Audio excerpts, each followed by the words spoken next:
இது சீரக சட்னி செய்யலாம் அப்படின்ட்டு இருக்கேன். கை கால் உடச்சல், உபஷம், புளியாப்பம் அது போல் இருக்கும்போது இந்த சட்னி செய்து சாப்பிட்டோம்னா நல்லது. பித்தத்துக்கு தலை சுற்றலாம் வரும். இது பாருங்கள், இதில் வந்து சீரகம் 2 டீஸ்பூன் வச்சுருக்கேன். 2 டீஸ்பூனு டீஸ்பூனு சீரகம், கருவேப்பிலை, இது காஞ்ச மிளகாய், இது புளி, இது வந்து பெருங்காயம், இது அளவான உப்பு.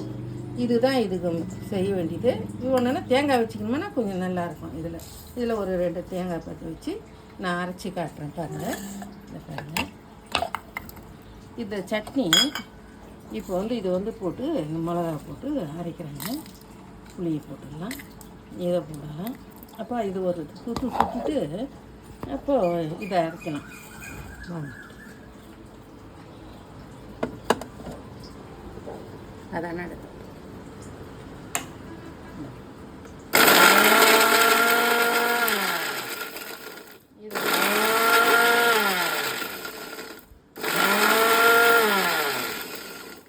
இது சுற்றிட்டோம்னாக்கா இது உடஞ்சிடும்.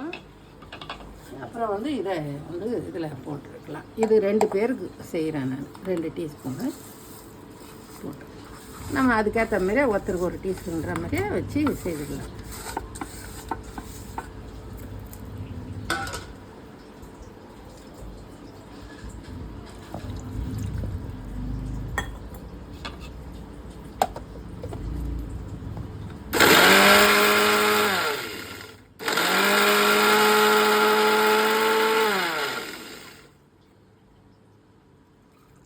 இந்த சீரக சட்னி உடம்புக்கு ரொம்ப நல்லது. நல்ல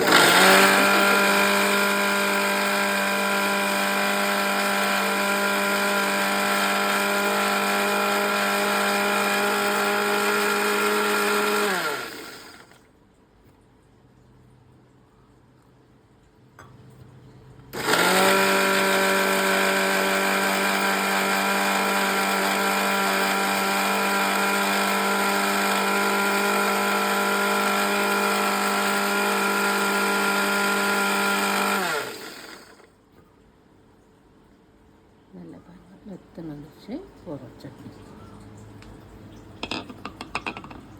நல்ல மஞ்சிச்சு. வாங்க,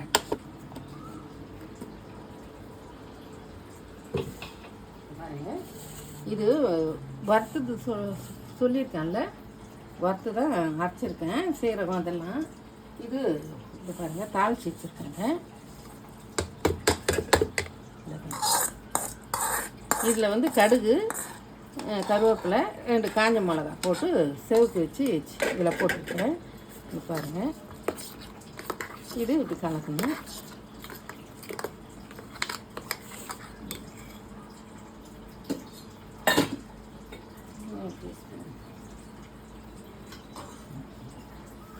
பக்கத்துலேயே வச்சு